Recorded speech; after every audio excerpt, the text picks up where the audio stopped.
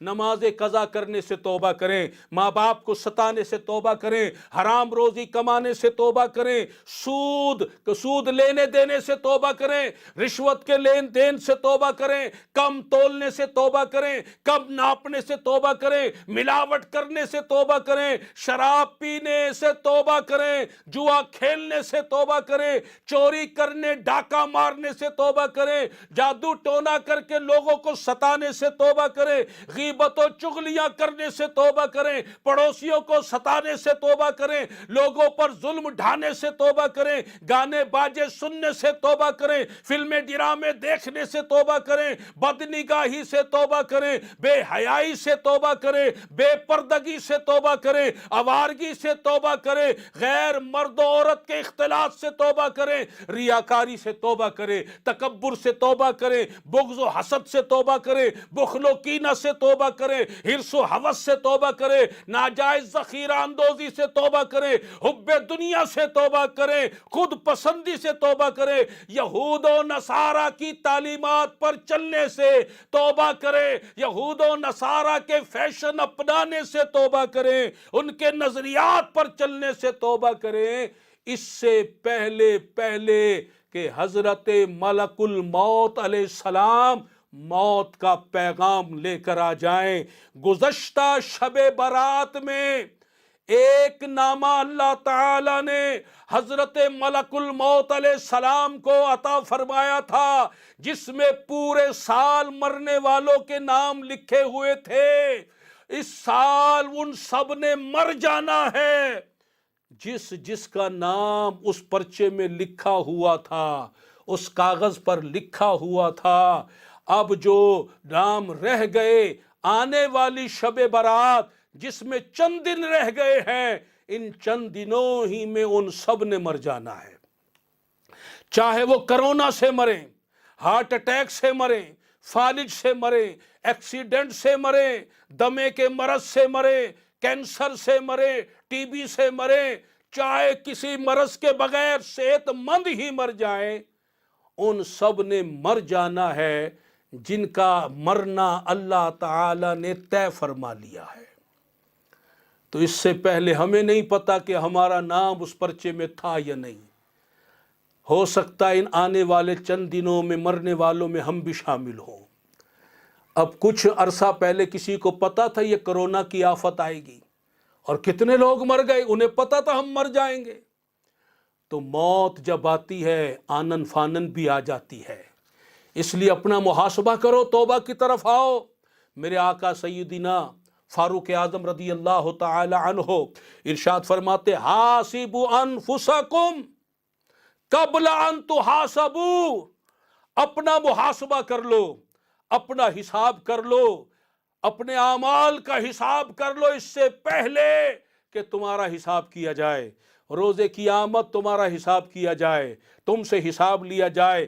وزنوها قبل ان توزنوا، اپنا وزن کر لو، یعنی اپنے اعمال کو تول لو اس سے پہلے کہ تمہارا وزن کیا جائے، تمہارے اعمال روز قیامت میزان پر تولے جائیں تو تم اپنے اعمال کو دیکھ لو، وزن کر لو، نیکیاں بھاری ہیں یا گناہ بھاری ہیں۔ وَتَحَيَّعُوا لِلْعَرْضِ الْأَكْبَرِ، اور بڑی پیشی کے لیے تیار ہو جاؤ، بڑی پیشے کے لیے تیار ہو جاؤ۔ اللہ تعالیٰ کا دربار سجے گا روز قیامت، ہر بندے کو اللہ کے دربار میں فرشتے پیش کریں گے، ہر ایک کا حساب لیا جائے گا، خدا را ہوش میں آؤ، اس وقت ہم کیا جواب دیں گے جب اللہ تعالیٰ کے دربار میں ہم حاضر ہوں گے؟ ہماری زبان کو بند کر دیا جائے گا، ہماری آنکھیں بولیں گی ہم نے یہ بدنگاہی کیے، ہمارے ہاتھ بولیں گے اللہ کا دربار ہوگا، ہمارے ہاتھ ہمارے خلاف گواہی دے رہے ہوں گے، ہمارے پاؤں ہمارے خلاف گواہی دے رہے ہوں گے، ہمارے کان ہمارے خلاف گواہی دے رہے ہوں گے، ہمارا پورا بدن ہمارے خلاف گواہی دے رہا ہوگا۔ اس وقت ہمارا کیا بنے گا؟ جاگنا ہے، جاگ لے، افلاک کے سایہ تلے حشر تک رہنا پڑے گا، خاک کے سایہ تلے۔ اللہ تبارک و تعالی جل شانہ نے جہاں یہ بتا دیا کہ مصیبتیں کیسے آتی ہے، وہاں یہ بھی بتا دیا کہ مصیبت کے وقت تم نے کرنا کیا ہے۔ فرمایا وَاسْتَعِینُوا بِالصَّبْرِ وَالصَّلَاةِ، جب مصیبتیں آ جائیں تو صبر کرنے سے اور نمازیں پڑھنے سے تم نے مدد حاصل کرنی ہے۔ ہم تو 5 فرض نمازوں سے بھاگے پڑے ہیں، کرونا کی اتنی بڑی مصیبت آ گئی، اب بھی لوگ 5 نمازیں قضا کر رہے ہیں، اب بھی لوگ فیشن میں مبتلا ہے، حرام کاریاں کر رہے ہیں، بدنگاہیاں کر رہے ہیں، بے پردگیاں ہو رہی ہے، بے حیائیاں ہو رہی ہے۔ ہم کب سنبھلیں گے؟ ہم کب مانیں گے؟ جب کرونا ہمارے سامنے آ کر کھڑا ہو جائے گا۔ کیا موت کا فرشتہ جب سامنے کھڑا ہوگا، جب روح ہم ساری نکل رہی ہوگی، ہم قبر میں چلے جائیں گے، اس وقت مانیں گے، سمجھیں گے، پھر کہیں گے یا اللہ معاف کر دے، ایک موقع دے دے دنیا میں جانے کا، اب جا کے تیری اطاعت کریں گے، پھر کسی کو موقع نہیں ملے گا۔ ہوش میں آ جائیے، ہوش میں آ جائیے، ہوش میں آ جائیے۔ اللہ تبارک و تعالیٰ کے حضور بس توبہ کیجئے، معافی مانگیے۔ اب تک جو یہود و نصارہ کی تعلیم اپنائی، ان کے نظریات اپنائے، ان کے فیشن اپنائے، یہ یہود و نصارہ اللہ رسول کے دشمن ہیں، اسلام کے دشمن ہیں۔ ہم اللہ رسول سے محبت کرنے والے، اسلام کو چاہنے والے، ہم یہود و نصارہ اللہ کے دشمنوں کی تعلیمات، ان کے نظریات اور ان کے فیشن اور ان کے اطوار اور ان کے احوال، ان کے افکار پر چلنے لگ گئے۔ یہ وقت ماتم ہے، یہ وقت افسوس ہے، یہ گریہ وزاری کا وقت ہے، یہ اللہ کے حضور جھکنے کا وقت ہے، توبہ استغفار کا وقت ہے، اللہ کے حضور معافی مانگنے کا وقت ہے۔ معافی مانگ لیجئے۔ الحمدللہ رب العالمین والصلاة والسلام علی خاتم النبیین وعلی آلہ واصحابہ اجمعین۔ یا ربنا یا ربنا یا ربنا یا ربنا یا ربنا یا ارحم الراحمین یا ارحم الراحمین یا ارحم الراحمین۔ ہم تیرے ناکارہ بندے تیرے حضور حاضر ہو گئے یا اللہ، بندیاں بھی اس وقت تیری بارگاہ میں حاضر ہیں۔ اے اللہ، ہم گناہوں میں گرفتار رہے، ساری زندگی گناہوں میں گزار دی، غفلت میں گزار دی، تجھے بھولے رہے، تیرے احکام کو بھولے رہے، نفسانی خواہشات کے پیچھے لگے رہے، شیطان کی پیروی کرتے رہے، یہود و نصارہ کے پیچھے لگ گئے، ان کے فیشن، ان کے طور طریقے اچھے لگنے لگے۔ یا اللہ، ہم نے خود کو برباد کر دیا۔ آج تیرے حضور ہم صدق دل سے معافی مانگتے ہیں۔ اے اللہ، ہم سب کو معاف فرما دے، ہمارے سارے گناہوں کو معاف فرما دے، ہماری بے حیائیاں معاف کر دے، بد نگاہیاں معاف کر دے، بےہودگیاں معاف کر دے، بے پردگیاں معاف کر دے، آوارہ گردیاں معاف کر دے، ہماری غفلت معاف کر دے، ہماری ہر معصیت معاف کر دے۔ اے اللہ، اپنے محبوب کا صدقہ نگاہ کرم فرما دے، ہم پر نگاہ کرم فرما دے، ہماری جانب رحمت سے دیکھ لے، محض اپنے کرم سے ہماری بخشش فرما دے، ہمارے صغیرہ گناہ بخش دے، ہمارے کبیرہ گناہ بخش بخش دے، ہمارے بے حیائیوں کو بخش دے، ہمیں نیک بنا دے، متقی بنا دے، اپنا پسندیدہ بندہ بنا لے، اپنے محبوب کا سچا غلام، سچا امتی بنا لے، یہود و نصارہ کے طور طریقوں سے بچا لے، نبی کی سنت و شریعت پر چلا دے، ہم سب کو دین کی فکر کرنے والا، دین پر عمل کرنے والا اور دین اسلام کی تبلیغ کرنے والا اپنا پسندیدہ بندہ اور نبی پاک صلی اللہ علیہ وسلم کا سچا غلام بنا دے۔ یا اللہ کرونا کی مصیبت سے بچا لے، جو مسلمان جو تیرے بندے کرونا میں مبتلا ہو گئے، اے اللہ انہیں شفا عطا فرما، انہیں صبر عطا فرما، یا اللہ ان پر رحمت فرما، یا اللہ انہیں شہادت کا درجہ عطا فرما۔ جو مسلمان کرونا سے دنیا سے رخصت ہو گئے، فوت ہو گئے، اپنے محبوب کے فرمان کا واسطہ ان سب کو شہادت کا درجہ عطا فرما۔ اے اللہ ہمیں ہر مصیبت پریشانی سے بچا، اے اللہ دنیا بھی بہتر فرما، آخرت بھی بہتر فرما۔ اللہم ربنا آتنا فی الدنیا حسنہ وفی الآخرۃ حسنہ وقنا عذاب النار۔ یا اللہ تنگ دستوں کو فراخی دے دے، اس پریشانی میں جو بے روزگار ہو گئے، مفلوق الحال ہو گئے، پریشان حال ہو گئے، اللہ ان کی پریشانیاں دور فرمانے کا انتظام فرما دے، ان بے روزگاروں کے لیے روزگار کا انتظام فرما دے، ان کے لیے بہترین اسباب مہیا فرما دے۔ اے اللہ جو شادی کے لیے منتظر ہیں انہیں نیک رشتے دے دے، جو صاحب اولاد ہیں ان کی اولاد کو نیک بنا دے، جو بے اولاد ہیں انہیں نیک اولاد دے دے، جو جادو ٹونے میں جن بھوت کے شر میں مبتلا انہیں عافیت و رہائی دے دے، ہر مسلمان کی مشکل پریشانی کو دور کر دے، سب کا بھلا فرما دے، سب کی خیر فرما دے۔ اس وقت جو تیرے بندے بندیاں دعا میں شامل ہیں ان کے دلوں میں جو جائز مرادیں ہیں پوری کرتے، جو جس مشکل پریشانی تکلیف میں مبتلا ہے اس سے نجات و رہائی عطا کر دے، سب کی خیر فرما دے، سب کا بھلا فرما دے۔ حضور غوث پاک رضی اللہ عنہ کا صدقہ اے اللہ ہم پر خاص مہربانی فرما دے۔ دعا کے لیے جس کسی نے کہا ہے، دعا کے لیے جس کسی نے کہا ہے، دعا کے لیے جس کسی نے کہا ہے، ہر ایک اس کی بگڑی بنا میرے مولا، اس کی بگڑی بنا میرے مولا، ہر ایک اس کی بگڑی بنا میرے مولا۔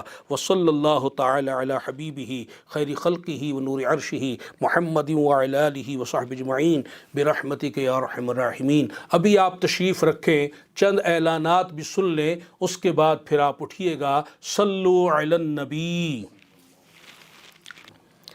ہم نے والے دن ہوگا جو شب برات ہے، بدھ کو انشاءاللہ اب ہمارا اجتماع آن لائن ہوگا، اور آپ نے اپنے اپنے گھروں میں جہاں جہاں آپ ہیں وہاں آپ نے اس بیان کو سننا ہے، اجتماع کو سننا ہے۔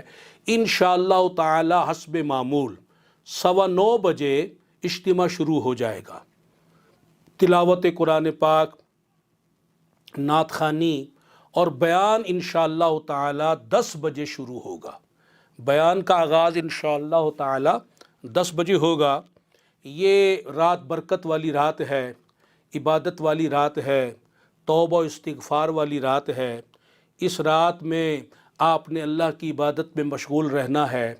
مغرب کی نماز کے بعد 6 رکعات صلاۃ الاوابین کے پڑھنے ہیں، اور کوشش کریں کہ روزانہ ہی پڑھ لیے جائیں، اور اس دن تو اس کا خاص اہتمام کریں کہ حدیث پاک میں ہے کہ جو مغرب کے بعد 6 رکعتیں پڑھتا ہے وہ 6 رکعتیں 12 سال کی عبادت کے برابر ہے، اور فرمایا کہ جو مغرب کے بعد 6 رکعتیں پڑھے اس کے گناہ بخش دیے جائیں گے اگرچہ سمندر کے جھاگ کے برابر ہوں۔ اور ایک حدیث پاک میں فرمایا کہ جو مغرب کے بعد 20 رکعتیں پڑھے، 3 فرض ادا کرنے کے بعد 20 رکعتیں پڑھے، اللہ تعالی جنت میں اس کے لیے محل بنائے گا۔ سبحان اللہ سبحان اللہ۔ اور اس رات میں آپ کوشش کریں دیگر عبادات کے ساتھ ساتھ صلاۃ التسبیح بھی پڑھیں، اس کی بڑی فضیلت ہے۔ انشاءاللہ ہمارے پیج پر صلاۃ التسبیح کا طریقہ بھی آپ کو مل جائے گا، صلاۃ التسبیح کی جو فضیلت حدیث پاک میں آئی ہے وہ بھی آپ کو مل جائے گا۔